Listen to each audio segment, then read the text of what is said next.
En este video les voy a mostrar un tema del capítulo 8 que tiene que ver con pruebas para la estabilidad estructural o paramétrica de los modelos de regresión, la denominada prueba de Chow. Cuando utilizamos un modelo de regresión que implica series de tiempo, tal vez se dé un cambio estructural en la relación entre la regresada Y y las regresoras. Fíjense que esto es algo muy interesante y tiene toda la relación con lo que estamos presenciando en este contexto de la pandemia, porque casi todas las series de tiempo económicas, financieras, actuariales, con las que vamos a estar trabajando en los próximos meses, en los próximos años, se van a ver afectadas por este fenómeno de la pandemia y van a ver a ustedes por qué es tan importante entender las pruebas de Chow, las pruebas de cambio estructural. Y antes de eso, pues me gustaría explicarles que este es uno de los hechos estilizados presentes dentro de las series de tiempo. Ya nosotros hemos analizado algunos de los principales hechos estilizados o regularidades empíricas que tienen las series de tiempo.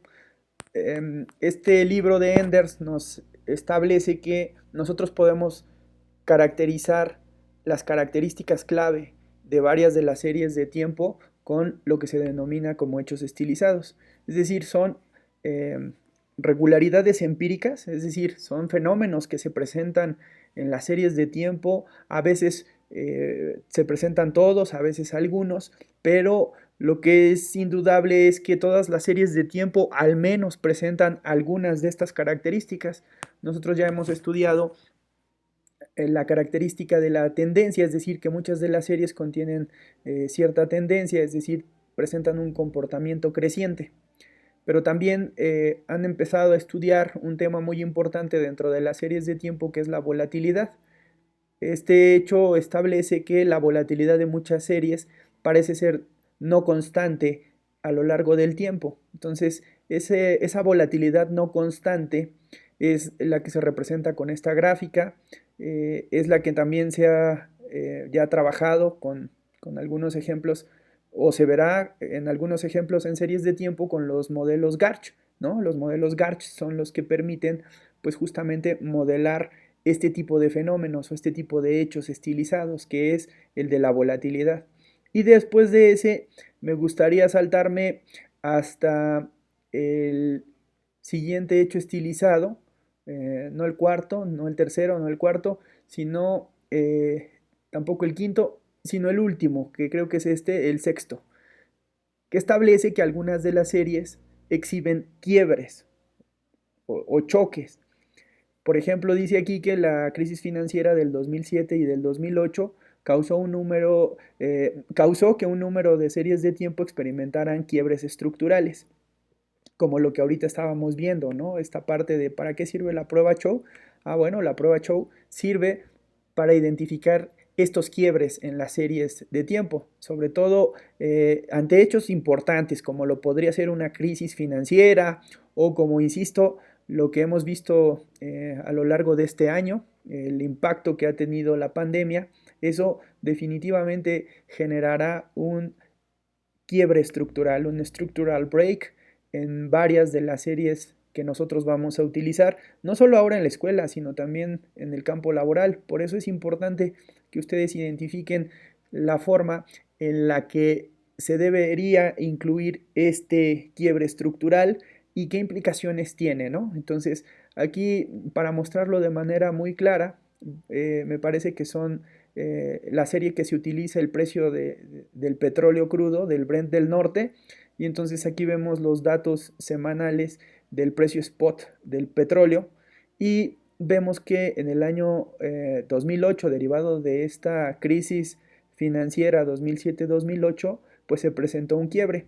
Para que quede de manera más clara representado el quiebre, pues creo que la gráfica ayuda mucho. Ustedes pueden ver que el comportamiento, pues bueno, aquí tiene cierta tendencia y de repente algo pasa en el 2007, en el 2008, me refiero a la crisis financiera, y es un impacto o un efecto tan brutal que lo que hace es que la serie cambie totalmente su tendencia. Entonces nosotros podemos identificar que la tendencia pues era esta y de repente con este quiebre pues se vio modificada. Entonces, por así decirlo, le cambió la tendencia, le cambió el movimiento a la serie. Entonces, este es el ejemplo perfecto que nosotros podíamos emplear para representar un quiebre estructural, ¿no? Es decir, cuando se da un quiebre en la tendencia, como este, pues entonces ahí seguramente estará presente un cambio estructural o un quiebre o la presencia de choques, de quiebres. Entonces, ese es el hecho estilizado que hoy pues vamos a trabajar a partir de este tema que ya debieron haber leído en el capítulo 8 y que, bueno, como les decía, por cambios estructurales nos vamos a referir a que los valores de los parámetros del modelo no permanecen constantes a lo largo de todo el periodo. A veces, el cambio estructural se debe a fuerzas externas. Por ejemplo, el embargo petrolero impuesto por la OPEP en el 73 y en el 79. Eso también generó en muchas de las series económicas y financieras, pues algo como esto, ¿no? Es decir, un quiebre en la estructura que se venía presentando en la serie y que derivado de ese efecto externo o de fuerzas externas, pues se pudo ver reflejado en un cambio estructural. Luego, los cambios en política, como las transformaciones de un sistema de tasas o de tipos de cambio fijo por otro flexible en 1973, también demostró que eso había generado un quiebre estructural o por acciones tomadas por el Congreso estadounidense, por ejemplo, los cambios impositivos iniciados por el presidente Reagan durante sus 2 periodos de gobierno, eso también generó un quiebre estructural. La otra es, o por cambios en los salarios mínimos, eso también puede generar un cambio estructural. Y la última, u otras causas diversas. Aquí se incluiría, por ejemplo, el efecto de la pandemia. El efecto de la pandemia también generará cambios estructurales en varias de las variables que nosotros vamos a trabajar. Y entonces surge la pregunta, ¿cómo saber que de verdad ocurrió un cambio estructural? Para ser específicos, vamos a considerar los datos de esta tabla, la 8.9, y con este ejemplo muy sencillo, por cierto, les voy a demostrar cómo es que se podría identificar un cambio estructural o la presencia de un cambio estructural a través de la prueba Chow. Después vamos a ver cuáles son sus ventajas y sus desventajas si es que las tuviera. Pero bueno, voy a explicar un poquito el ejemplo. Dice que vamos a considerar estos datos de la tabla 8.9 sobre el ingreso personal disponible y el ahorro personal en miles de millones de dólares para Estados Unidos de 1970 a 1995. Después vamos a suponer que deseamos estimar una función sencilla de ahorro que relacione justamente la variable y con respecto al ingreso personal disponible, que sería la variable x. Como tenemos los datos, se puede calcular una regresión por mínimos cuadrados ordinarios de y sobre x, pero al hacerlo afirmamos que la relación entre el ahorro y el ingreso personal disponible no cambia mucho durante el lapso de 26 años.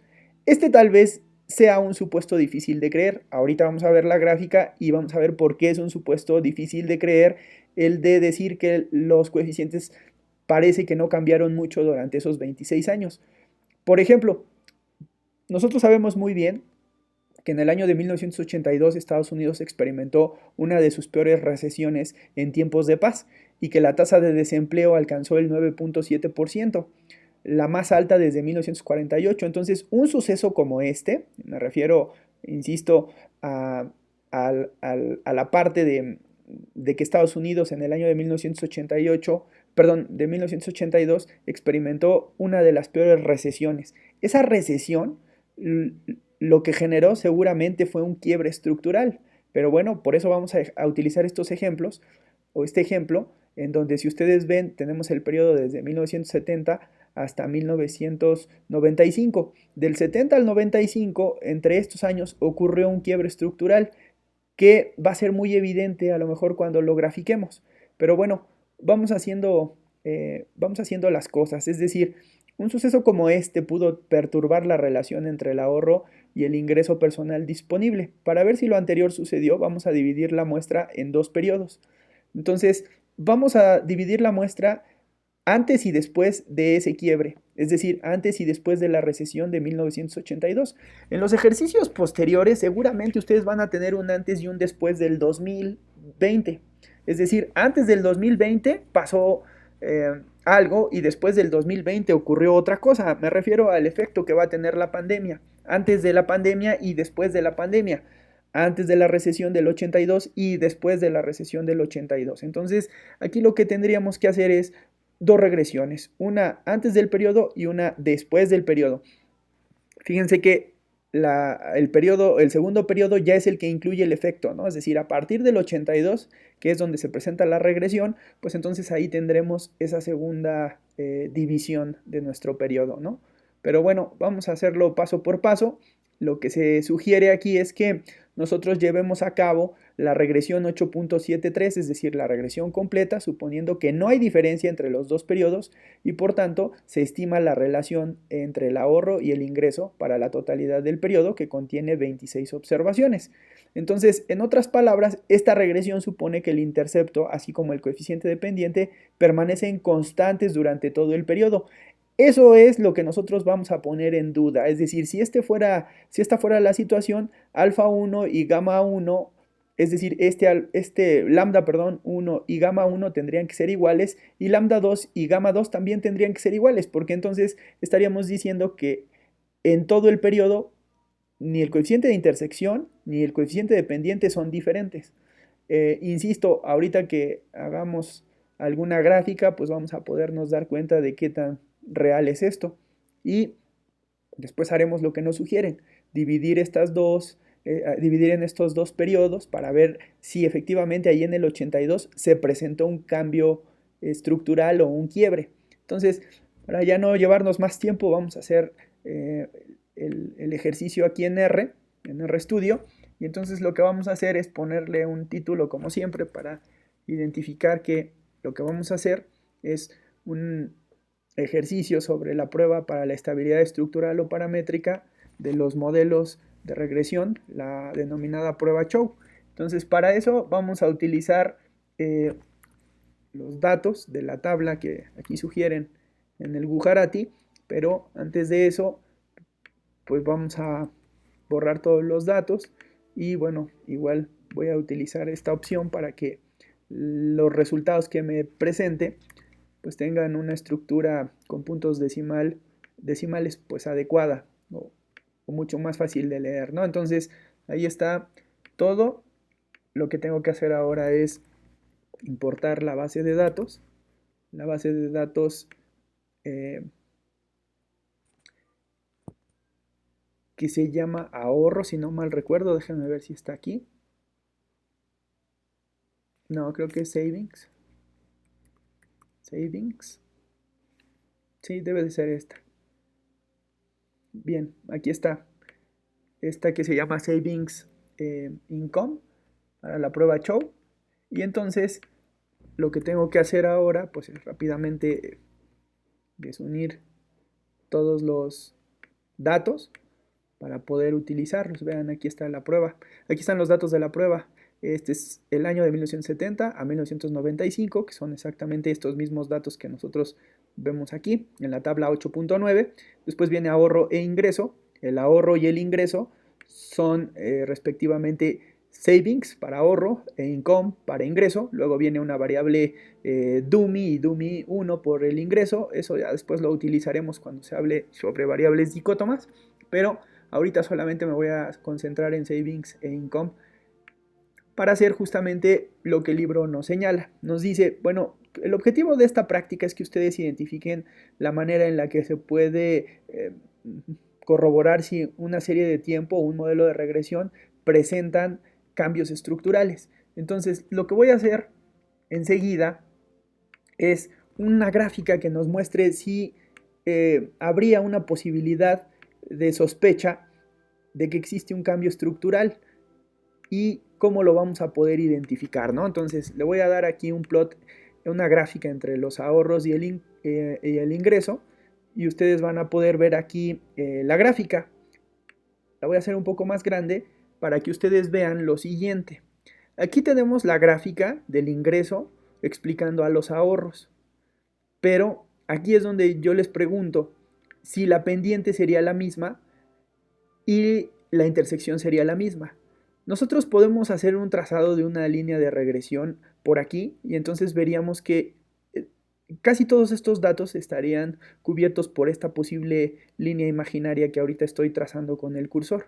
Pero después vemos otro conjunto de puntos acá, en donde parece que tienen otra regresión.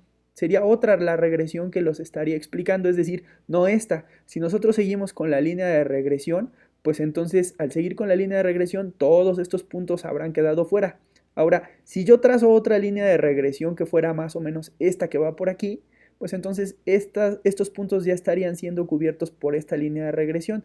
Mire, hago por ejemplo esto de aquí, ¿no? Por aquí. Pero en ese caso también todos estos puntos de los primeros años estarían quedando fuera.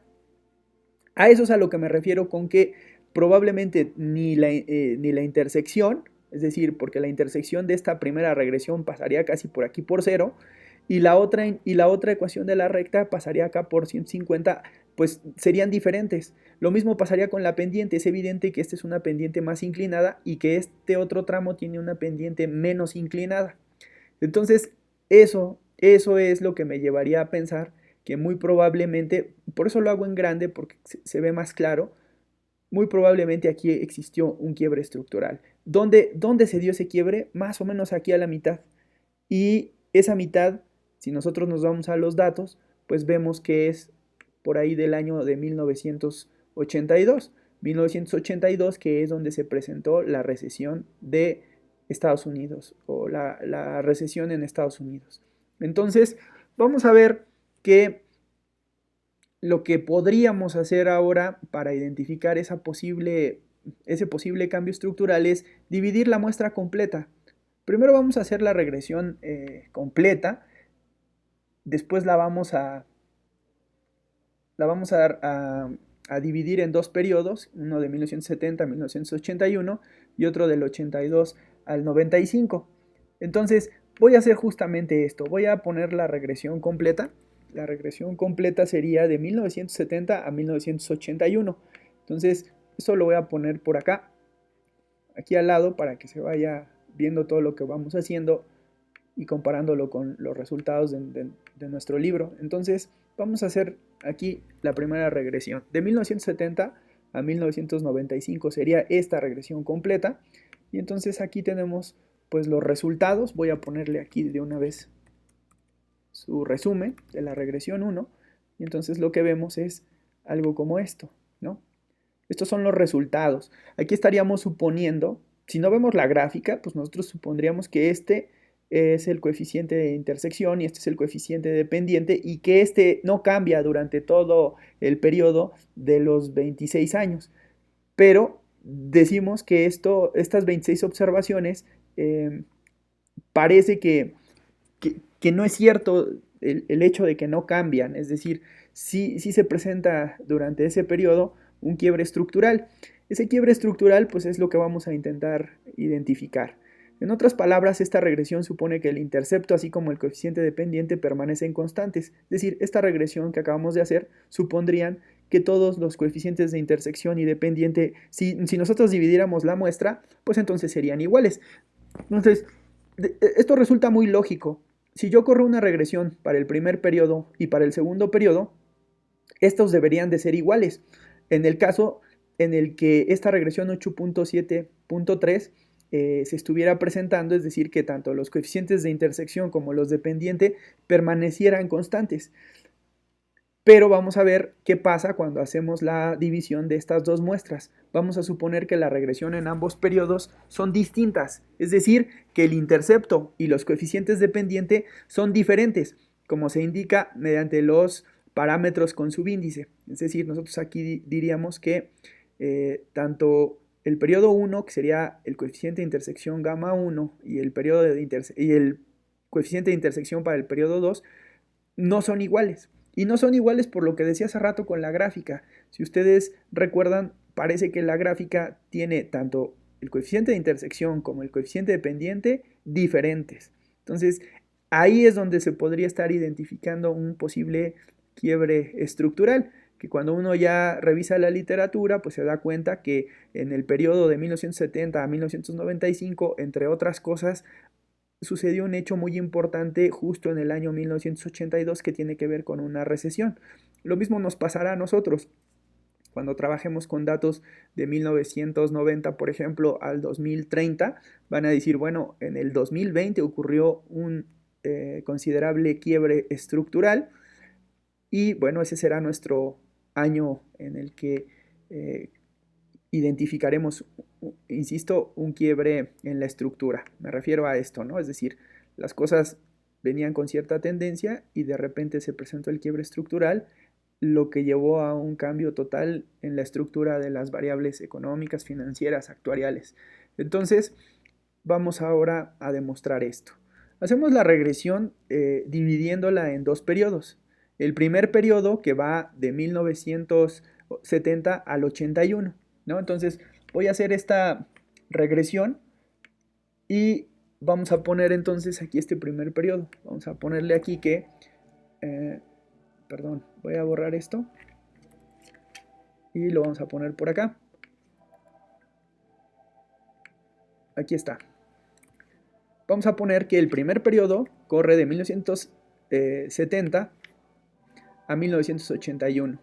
Para eso, lo único que yo tengo que hacer es la misma regresión y en los datos decir que vamos a utilizar una submuestra. Esto es importante porque así es como podemos extraer submuestras de una regresión completa. Si tú le pones el comando subset, paréntesis, savings, y dices que solamente tome los años que son menores a 1982, bueno, pues entonces ahí te va a tomar desde el primero de los años, que es 1970, ustedes lo podrán ver acá, este es el primer año de 1970, hasta antes de 1982, que sería hasta 1981 hacia atrás. Entonces sería de aquí a 81 estaría corriendo la regresión. Bien, entonces ahí tenemos nuestra regresión 2, que serían estos resultados, bueno, que nosotros estaremos viendo por acá, que son los que corresponden a este y a este coeficiente de intersección y de pendiente, ¿no? Con sus correspondientes valores t. Y lo mismo vamos a hacer ahora con la segunda submuestra. La segunda submuestra es para el año de 1982 hasta 1995, ya para terminar con la muestra completa. Entonces, aquí tenemos los resultados.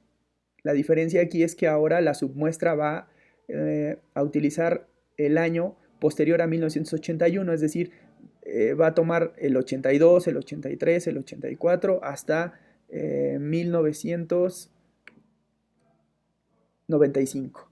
Entonces vamos aquí ya a mostrar los resultados. Esta sería la regresión 3. La regresión 3 es esta. Tiene un coeficiente de intersección 153 y un coeficiente de pendiente 0.014. Esto es lo que les decía hace rato. Vean cómo el coeficiente de intersección parece que es cercano a 0, ¿no? Cuando yo hacía el zoom de este gráfico les decía, miren, si nosotros trazamos una primera submuestra, que sería esta, parece que inicia el intercepto pues, prácticamente en 0, o en este caso ya muy particular, en 1, ¿no? Aquí inicia en 1.01 y su pendiente es de 0.08, ¿no? Entonces, la pendiente de este ejercicio es mucho más inclinada, estarán de acuerdo ustedes, que la pendiente del segundo ejercicio. La pendiente del segundo ejercicio es solo de 0.01, mientras que esta de aquí arriba es 8 veces mayor a la primera, por así decirlo, ¿no? Entonces, casi 8 veces. Entonces, aquí lo que estamos viendo es que efectivamente si tú divides la muestra completa recuerden es la de 1970 al 95, entonces parecería que esta regresión que nosotros estamos proponiendo, esta definitivamente no tiene ni el intercepto ni la pendiente iguales en las dos submuestras, lo cual tendría que ser así, es decir, tú tendrías que garantizar que para la primera muestra y la segunda muestra el intercepto pues fuera prácticamente el mismo y la pendiente pues también prácticamente la misma. En otras palabras, lo que yo estoy diciendo es que cuando nosotros hacemos la gráfica de las variables, lo que estaríamos pensando es que la regresión, cuando tú le trazas la línea, pues estaríamos hablando que todos los puntos caen sobre esa recta, pero si se dan cuenta, aquí tendríamos una recta y acá tendríamos otra recta, porque si con una sola tratamos de capturar todos los puntos, ya sea la primera recta o la segunda recta, pues ni la primera ni la segunda va a poder capturar a todos los puntos. Entonces, eso se debe a que probablemente aquí en este año, hubo un quiebre estructural. Si nosotros le ponemos aquí a lo mejor líneas o unimos los puntos, vemos que aquí se está dando esa caída, ese escalón, y eso se debe justamente al quiebre estructural del año 1982, a la crisis financiera de los Estados Unidos. Entonces, de eso se trata el experimento. El experimento, bueno, pues miren, aquí se ve más claro. Tenemos dos líneas de regresión. Esta primera línea de regresión, que es la del primer periodo, y esta del segundo periodo. Entonces, les decía hace ratito que lo que nosotros tenemos que identificar es que la pendiente definitivamente es más inclinada aquí que en esta otra parte. Y el intercepto también es diferente, prácticamente 1 por acá y acá se va a más arriba de 180. De hecho, para ser muy preciso, 153.49, ¿no? Entonces, eso es lo que se debe de conocer como cambio estructural. En las regresiones anteriores, la suma de residuos cuadráticos denota la suma de residuos cuadráticos y las cifras entre paréntesis son los valores estimados. O sea, lo que está diciendo aquí es que aquí vamos a utilizar la suma de residuos cuadráticos de cada una de las regresiones.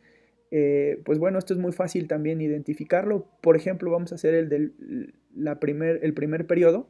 El primer periodo, que va de 1970 a 1981, nosotros lo podríamos conocer muy rápidamente con un análisis de varianza sobre la regresión 2. Y entonces ahí le vamos a dar Enter.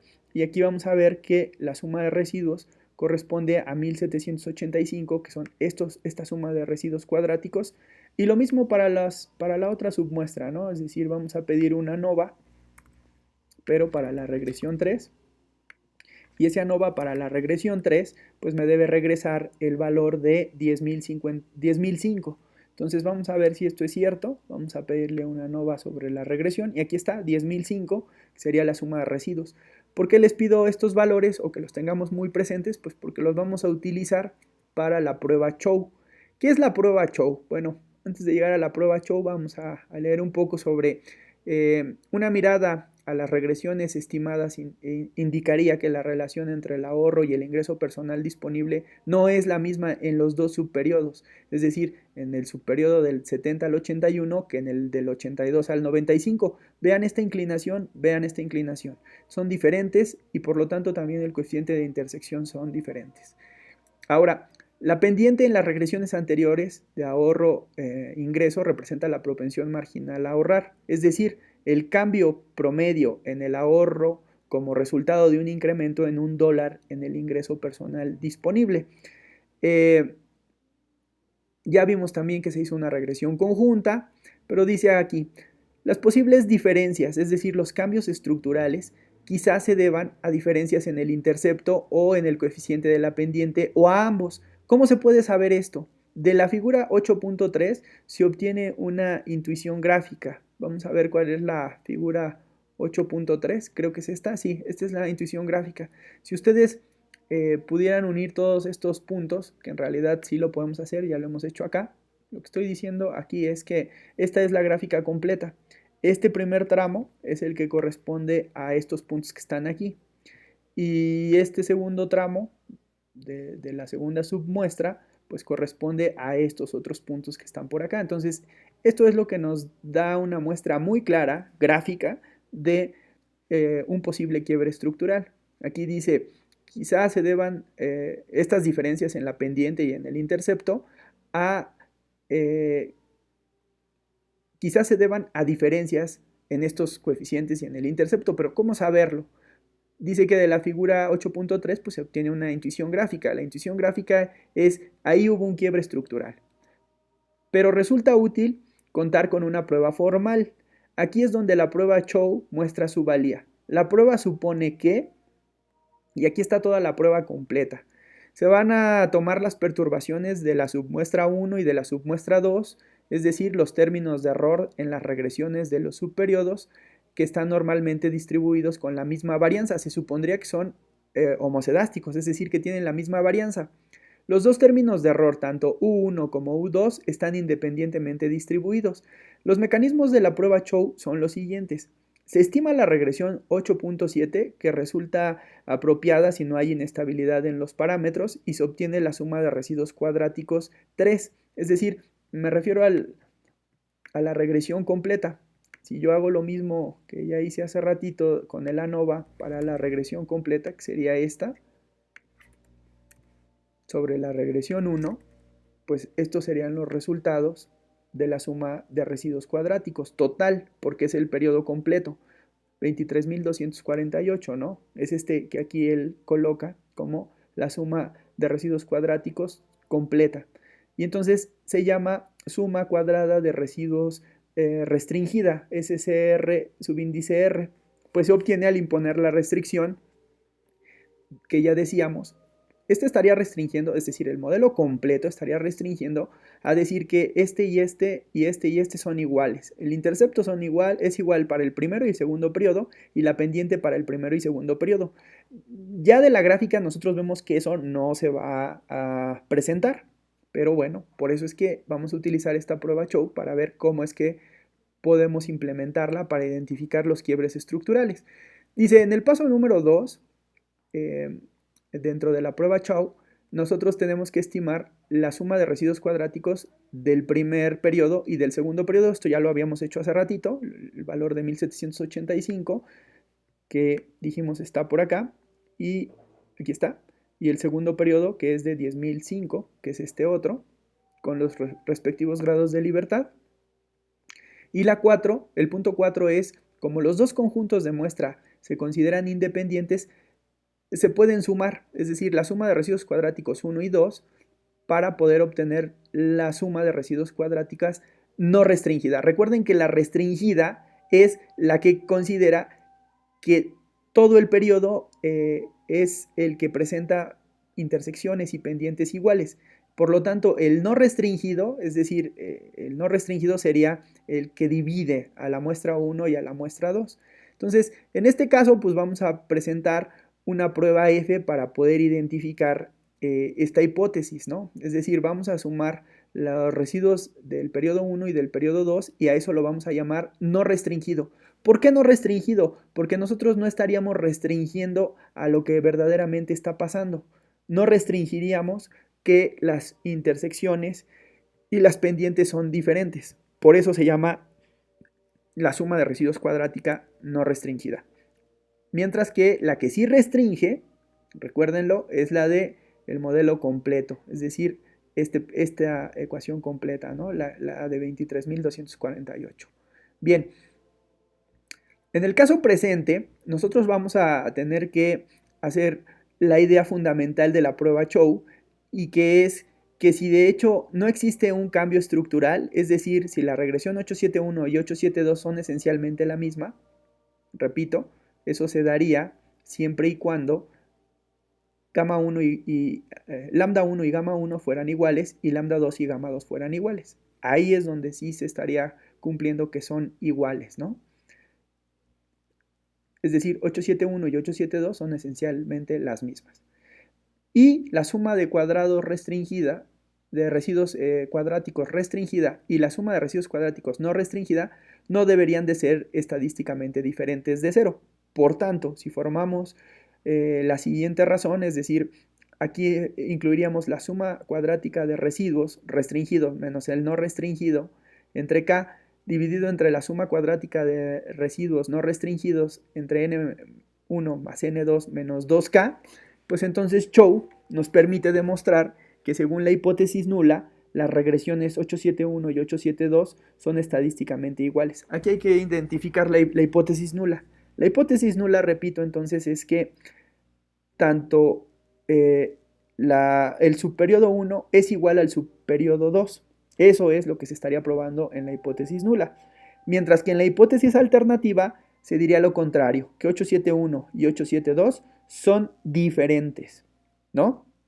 Entonces, es aquí que la razón F, dada antes, sigue una distribución F con estos grados de libertad, y entonces, por lo tanto, no rechazamos la hipótesis nula de la estabilidad paramétrica, es decir, no hay cambio estructural. Si el valor f calculado en la aplicación no excede el valor f obtenido de la tabla en el nivel de significancia establecido.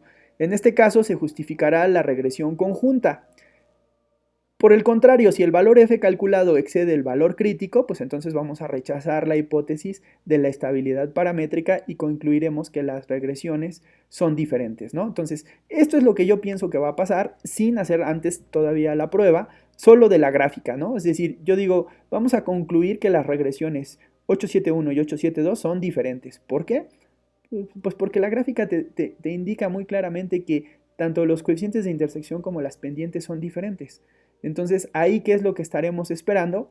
Bueno, pues que se rechace la hipótesis nula. Recuerden, la hipótesis nula es que tanto la muestra 1 como la muestra 2 son iguales, es decir, la intersección y la pendiente. Entonces, vamos de regreso al ejemplo y vamos a hacer esta prueba F.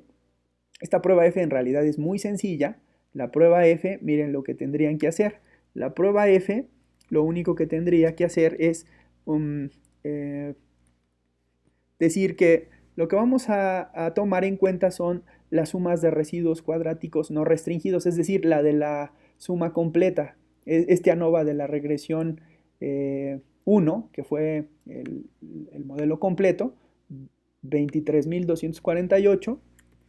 ¿Sí? Lo voy a poner aquí, lo voy a pegar. Dice que a eso le voy a restar la suma de las dos submuestras. Recuerden ustedes que esta es la de 1785 más 10.000 me da 11.790.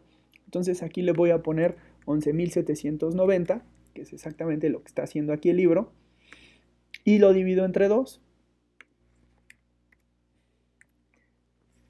Le voy a poner un paréntesis para todo esto, porque esta es una división que ahora vamos a poner el denominador.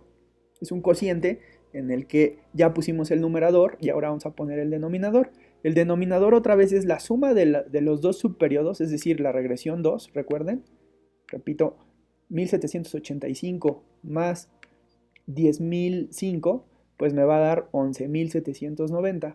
11.790, aquí no le estoy poniendo los puntos decimales, pero pues bueno, no debe de ser muy diferente.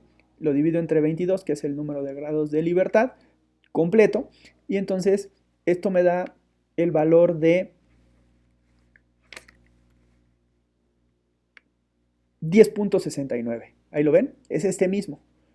Bien, pues con eso nosotros podemos garantizar 10.69 del valor de tablas. Vemos que para 2 grados de libertad y 22 grados de libertad, el valor F al 1%, vamos a ver esto al 1%, pues nosotros ya también sabemos que esto lo podemos hacer con una probabilidad acumulada, que podría ser esta.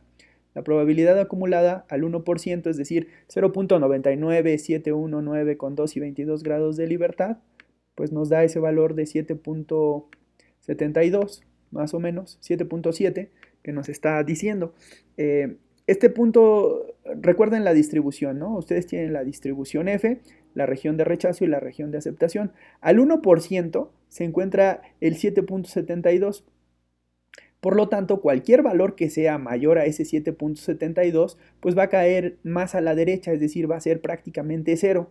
Eso quiere decir que nos permite rechazar la hipótesis nula. Recuerden ustedes que la hipótesis nula es que tanto el valor de gamma 1 es igual que, de lambda 1 es igual que el de gamma 1, como el de lambda 2 es igual a gamma 2. Entonces, esto que está aquí se estaría rechazando, ¿no? Se rechazaría la hipótesis nula. Lo que no se rechazaría entonces es que son diferentes. Bien, entonces de esa manera nosotros podemos garantizar o tendríamos que hacer este procedimiento pues, para poder garantizar que en una determinada muestra pues existe un quiebre estructural. Entonces, para hacerlo más fácil, bueno, pues este es el camino largo, por así decirlo. Es decir, la idea, pero no sirve para intuir de manera muy clara qué es lo que hace la prueba Chow. La prueba Chow lo que hace es proponer un año de quiebre, en este caso el año 1982. Se divide el periodo completo del 70 al 95 en dos submuestras. Una antes de 1982, que sería esta, y una después de 1982, claro, incluyendo 1982 hasta 1995. Se hace una prueba F y esta prueba F nos dice si los valores son iguales o si los valores son diferentes, los valores del intercepto y los valores de la pendiente, ¿no? Entonces aquí ya nos dice claramente que el valor de F es de 10, es lo suficientemente grande como para que a un nivel de significancia del 1%, que es 7.76, pues nosotros podamos rechazar, ¿no? Es más, si lo hacemos al 5%, pues todavía, recuerden que al 5% sería 0.975, porque son las dos colas, pues sería todavía más pequeño que 7, ¿no? Es decir, 4. Entonces, tanto al 5 como al 1%, pues es evidente que la prueba rechaza que sean iguales. Bien, esta es la prueba entonces de Chow para apoyar la anterior conjetura de que las relaciones ahorro-ingreso sí de veras sufrió un cambio estructural en 1982 en Estados Unidos en el periodo de 1970 al 95, pues da por hecho que se satisfacen las suposiciones subyacentes en la prueba. Y entonces lo que estamos diciendo es que pasó algo como esto, ¿no? Aquí hubo un quiebre en el que este, por así decirlo, sería la muestra 1 y este sería la muestra 2. Y así es como nosotros podemos darnos cuenta si en una regresión pues se ha presentado esto del quiebre estructural, ¿no?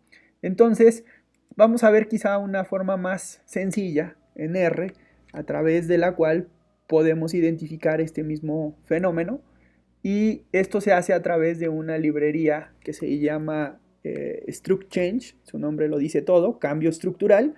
Y entonces si tú instalas la prueba Struct Change, perdón, la librería Struct Change, dentro de la librería Struct Change existe una prueba que es la prueba Chow, ¿no? ¿Cuál es la estructura de este comando? Es sctest. SC es por Structural Change. Bueno, esta S justamente es por esto. Bueno, a ver, aquí lo pongo. SC. La S es de struct y la otra C es de change. Entonces dices SC test. Pues lo que estás haciendo es una prueba de cambio estructural. SC test prueba. Y entonces aquí sí viene ya pues la regresión que tú tendrías que hacer.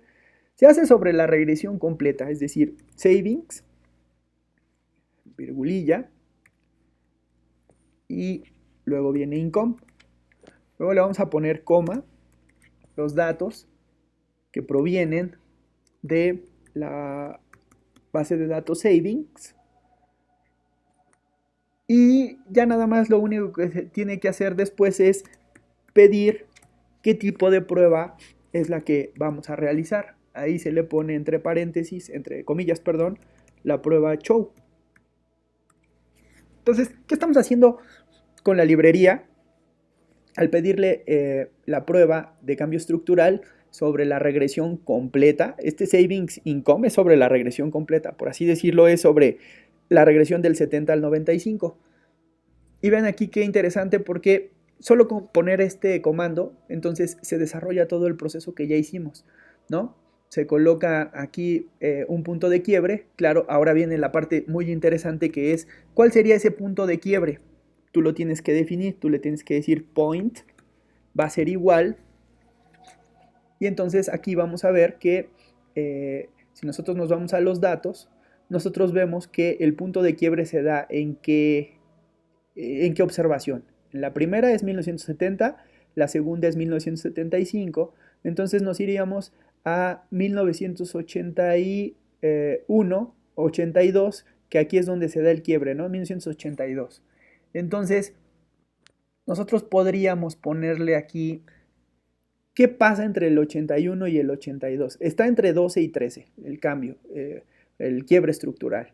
Vamos a ver que si nosotros ponemos el punto número 12 y le damos correr, entonces nos da un valor F de 11 Pero si nosotros le ponemos el valor 13, que es el que corresponde a 1982, fíjense qué es lo que va a pasar.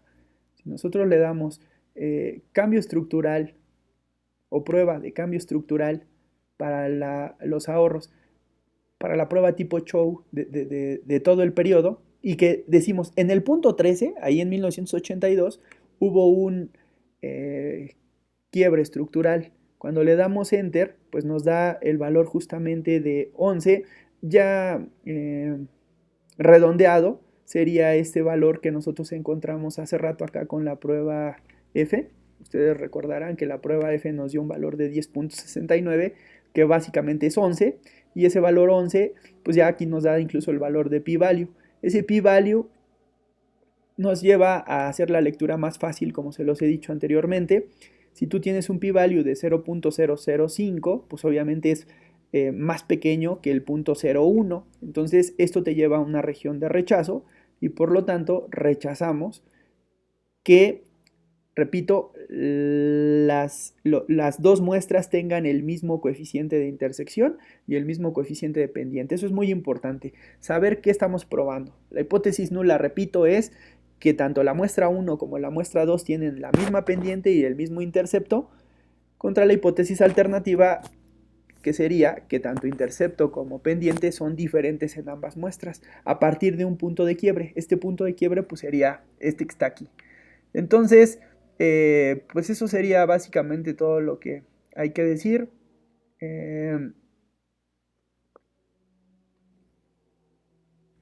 Y, y de esa manera, pues lo que podemos hacer es identificar de manera más fácil, ¿no? Cómo estaría presente un posible cambio estructural, ¿no? Entonces, hasta aquí lo vamos a dejar. Esta es la forma en la que ustedes pueden utilizar la prueba Chow para identificar un posible cambio o quiebre estructural. Ya después, en el libro nos dice, bueno, hay una forma todavía más avanzada, que es ya utilizando variables dicótomas para poder identificar cuándo se ha presentado un quiebre estructural y si ese quiebre estructural se lo debemos a la pendiente o se lo debemos a la intersección, ¿no? Entonces, eso ya sería en este siguiente capítulo, que es el de 9.5, ya utilizando variables dicótomas, pues una prueba alternativa a la prueba Chow que acabamos de ver ahorita.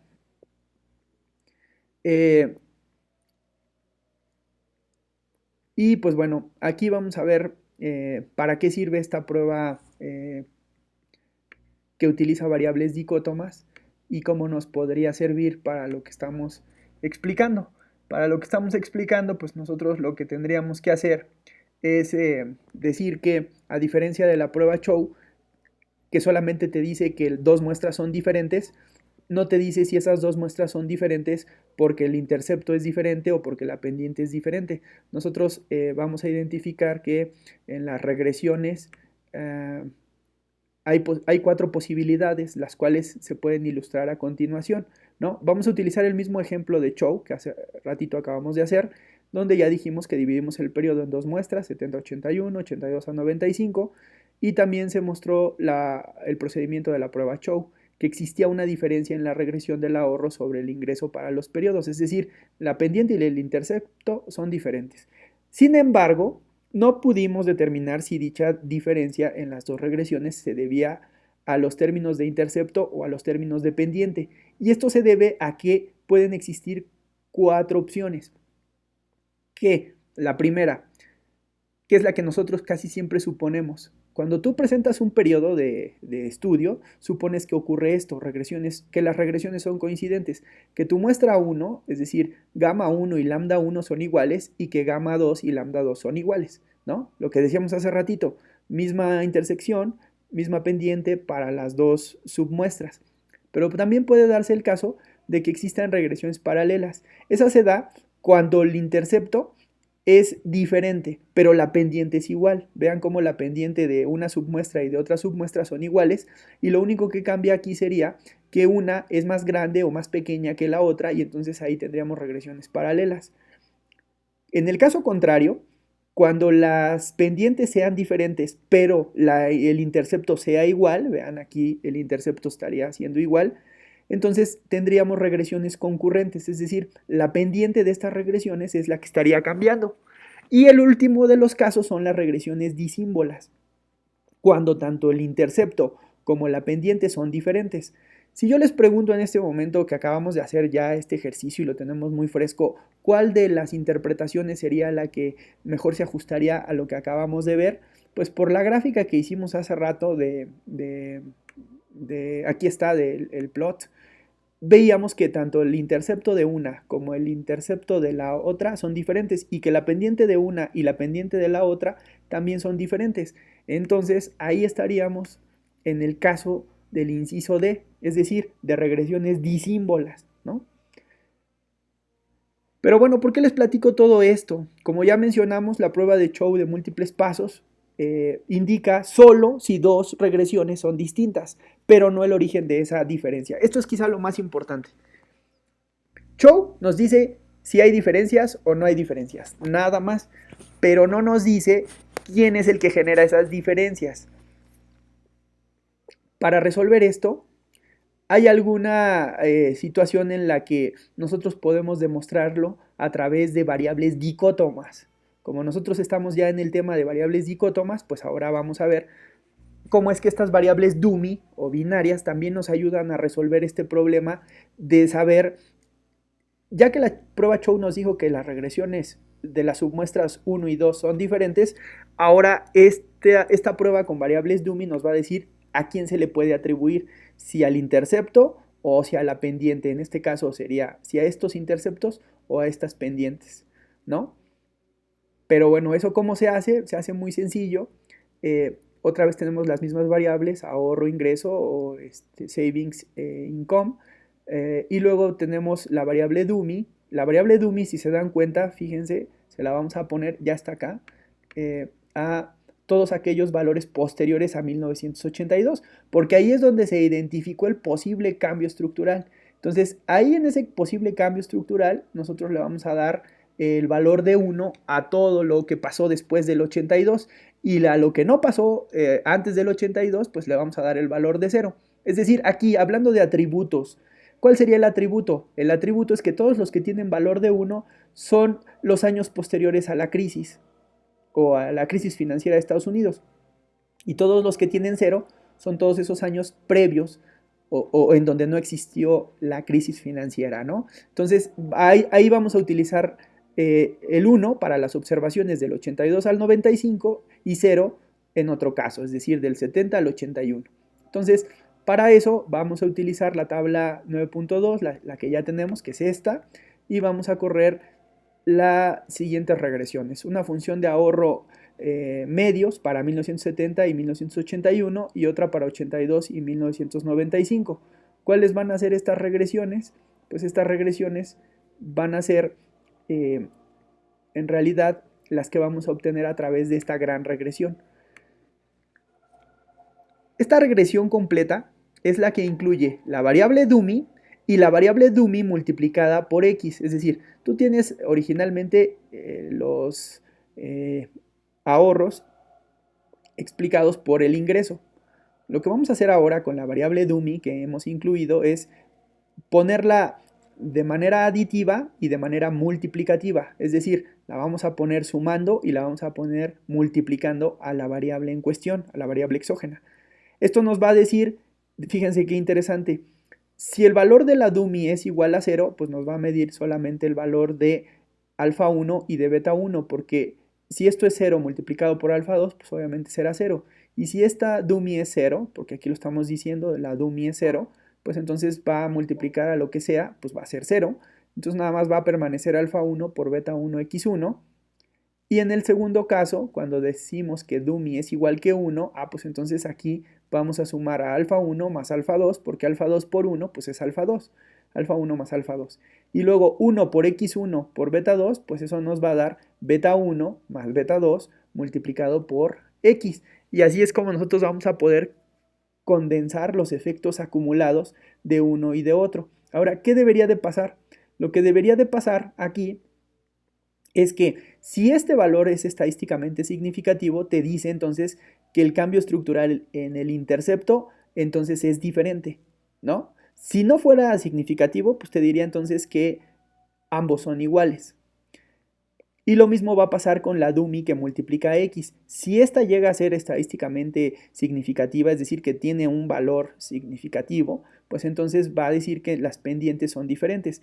Si esto tiene un valor no estadísticamente significativo, pues te estaría diciendo probablemente que entonces también las pendientes son iguales. Ahora, estos dos casos son para ya sea que este sea significativo y este no, o que este sea significativo y este no. Te estaría diciendo, ah, pues mira, aquí el intercepto es el que es diferente, o acá la pendiente es la que es diferente. O también podemos demostrar si ambos, tanto este como este, son ambos estadísticamente significativos, pues que entonces tenemos una regresión disímbola. Bien, pues bueno, vamos a hacer esto de manera muy rápida. Esto se hace con los ejemplos que ya teníamos. Ya no voy a volver a correr las regresiones de las submuestras porque pues ya las tenemos, la submuestra 1, 2 y 3.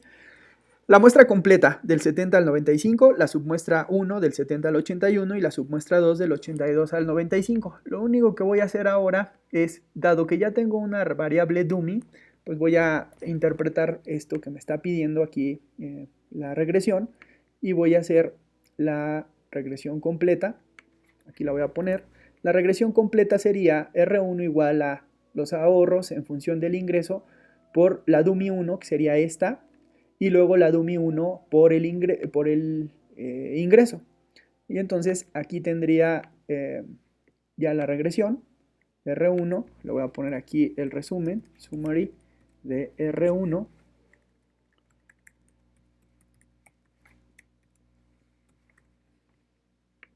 Y vean aquí lo que nos encontramos. Lo que nos encontramos pues es básicamente estos resultados que aquí nos presenta Gujarati y que nos dice, antes de proseguir, pues vamos haciendo los resultados.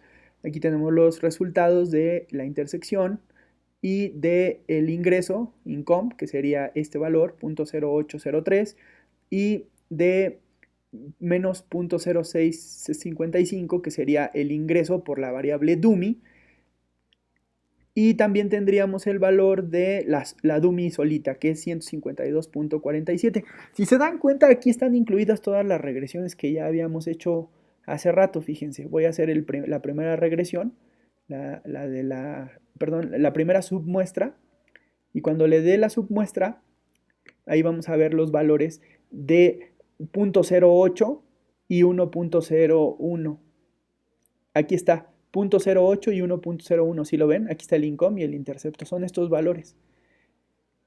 Y luego, cuando yo haga la regresión de la tercera submuestra, es decir, el resumen de la tercera, aquí está el 153 y el 0.014. ¿Quién son esos valores en la regresión que ya hicimos? 153, que sería este, y el 0.0, ¿qué dijimos? 0.1. Ese 0.1 es la suma, por así decirlo, de estos coeficientes, que serían estos que están aquí. Es decir, este 0.01 es la suma de 0.08 y de 0.06. Es decir, si tú sumas 0.08 y 0.06, te da el valor de 0.01, que repito, ese es el valor que tenemos en la regresión 3, ¿no? Aquí está, la regresión 3. 0,14. ¿Quién es 0,14? Ah, pues es la suma de estos dos coeficientes de pendiente de nuestro modelo completo. Véanlo. Bueno, aquí está más claro en el libro, ¿no? Este es el resultado de la submuestra 2. 0.014 es 0.08 y 0.06 de nuestra regresión completa. Nuestra regresión completa pues es esta, la que incluye ya todas las dummies. Aquí está. Entonces, repito, si tú sumas 0.08, que sería el income y el income por la dummy, pues lo que estás haciendo básicamente es lo que expliqué hace ratito, ¿no? Estás sumando aquí beta 1 y beta 2 por x y alfa 1 y alfa 2 para el caso en donde la dummy vale 1, ¿no? Bien, entonces aquí tenemos ya los valores para el último de los periodos. O sea, para el primer periodo es este, el coeficiente de intersección y el dependiente. Para el segundo es este y este, que es la suma, ¿no? 153, que sería este y el intercepto, véanlo, ¿no? La dummy y el intercepto. Y luego el otro, la dummy por la variable con la variable. Si tú sumas 0.08 más 0.0655, pues lo que te va a dar es 0.0148, ¿no? Entonces ahí ya tendríamos también estos valores. Ahora, aquí qué es lo importante que tendríamos que destacar para saber qué tipo de regresión es la que tenemos presente. Si sería esta o esta. Pues lo único que tenemos que identificar, acá lo tenemos, es que con esta regresión que incluye la variable dummy, pues ya podríamos tener un panorama más completo de lo que está pasando en este tipo de regresiones. Solo fue necesaria una regresión, pues las regresiones individuales pueden derivarse con facilidad a partir de ella, del modelo indicado, ¿no? Es lo que decía. Con esta sola regresión tú puedes derivar las submuestras que habíamos hecho al principio del video. Entonces, repito, para el primer valor sería este sumado con el dummy, 152 más 1, pues eso me da 153 para el segundo periodo. Y para el caso de ingreso con ingreso y dummy, pues eso me va a dar el valor de 0.0148, que eso serían la submuestra 2, del 82 al 95. Si solo quisiera la primera submuestra, pues quito las dummies, es decir, quito esta dummy, me quedo solo con 1.016, que sería este, y con el ingreso, que es 0.08 para el periodo del 70 al 81. Esto es lo que quiere decir, con una sola regresión tú puedes tener las dos submuestras sin necesidad de correr pues todas las regresiones que ya habíamos hecho divididas por periodos, ¿no? Esa es la ventaja que te da utilizar variables dummy y saberlas leer. Luego, con la regresión 9.51 se prueban diversas hipótesis, por tanto, si el coeficiente de intercepto diferencial alfa 2 es estadísticamente insignificante, se puede aceptar la hipótesis de que las dos regresiones tienen el mismo intercepto. Ahora, vamos a ver si alfa 2 es diferente de 0.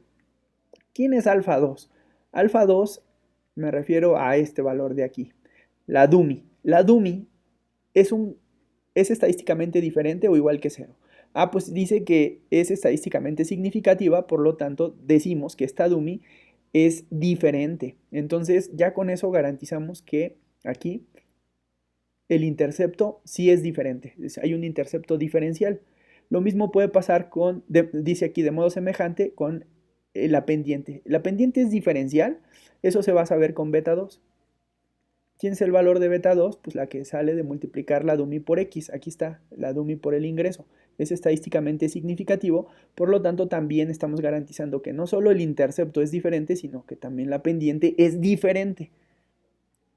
Y entonces con una sola ecuación, repito, nosotros podemos identificar si lo que tendríamos que hacer pues es particionar quizá nuestro periodo y decir, bueno, pues tendríamos que leerlo mejor así, decir con dos submuestras. Esta es la pendiente y el intercepto para la primera muestra, y 153.49 y 0.0148 es el intercepto y la pendiente para el segundo periodo. Así es como debería de leerse una regresión en donde aparece un cambio estructural.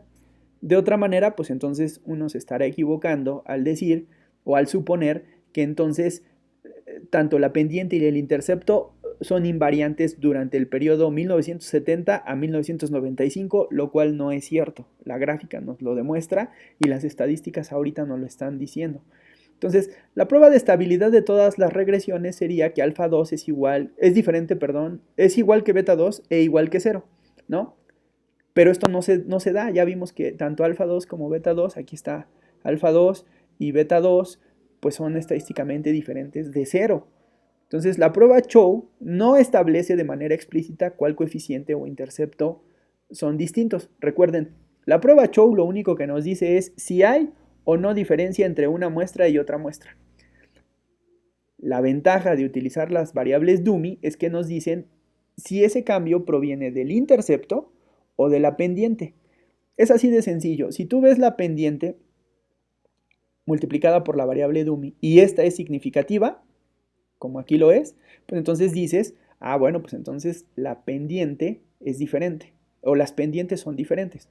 Lo mismo pasa con la dummy. Si tú ves la dummy,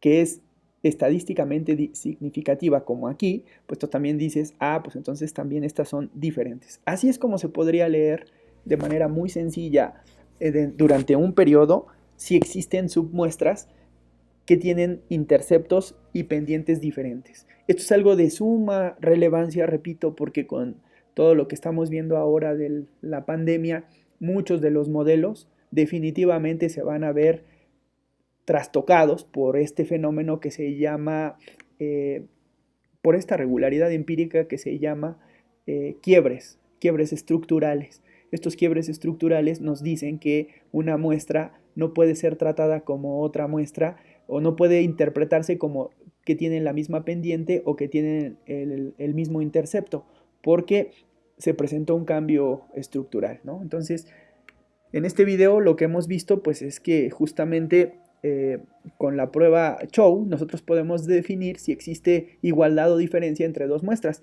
aunque eso no nos dice si se debe al intercepto o a la pendiente, pero lo que sí nos dice si esto se debe al intercepto o a la pendiente pues es la variable dummy, ¿no? Cuando ya incluyes una dummy, pues esa te puede estar diciendo la respuesta si debemos atribuirle esa diferencia a la pendiente o al intercepto. ¿Cómo? Pues sumando la variable dummy y multiplicando la variable dummy por la variable explicativa, ¿no? Es así de sencillo. Agregas tu variable dummy, en donde pones el año a partir del cual se presentó ese quiebre estructural, lo incluyes como dummy 1 y después esa dummy 1 también la multiplicas por la variable exógena. Aquí está dummy 1 por ingreso también, para que lo vean. Y así de fácil, pues nosotros podemos ya tener nuestro modelo completo. Este modelo completo, ¿qué nos diría? Nos diría los dos periodos y lo más importante, si estos que están aquí son estadísticamente significativos o no son estadísticamente significativos. Me refiero aquí en este caso a la intercepto y a la pendiente. Si estos dos son estadísticamente significativos, vean que estos son los originales, ¿no? Estos. Entonces nada más tendría que ver si estos nuevos, este, y en este caso este, porque este es el que ya estaba, son significativos. Si este es significativo y este es significativo, garantizamos que esté pasando esto, que tanto interceptos como pendientes son diferentes. Si solo uno es significativo, vamos a suponer solamente el intercepto, ah, bueno, pues entonces estaremos diciendo que está pasando esto. Los interceptos son los diferentes y los otros son iguales. Si la pendiente es la que es diferente, pues entonces estaremos diciendo esto. Si el intercepto no es estadísticamente significativo, pues garantizaremos que son iguales. Así de sencillo se puede identificar, ¿no? Y bueno, nada más leer este último punto. Por último, en vista de que el agrupamiento aumenta los grados de libertad, tal vez mejore la precisión. Bueno, esto ya no es tan relevante. Lo relevante es esta parte de acá de que la prueba Chow no establece de manera explícita qué coeficiente intercepto o pendiente es distinto. Lo que sí nos permite saber eso es la variable dummy, ¿no? Entonces, por eso la importancia de las variables dummy que nosotros ya hemos comenzado a estudiar. Entonces, hasta aquí dejo el video. En un siguiente video les explicaré más sobre las pruebas dicótomas, pero ya aplicadas al análisis de regresión, los modelos ANOVA, los modelos ANCOVA y los modelos de regresión múltiple. Muchas gracias por su atención.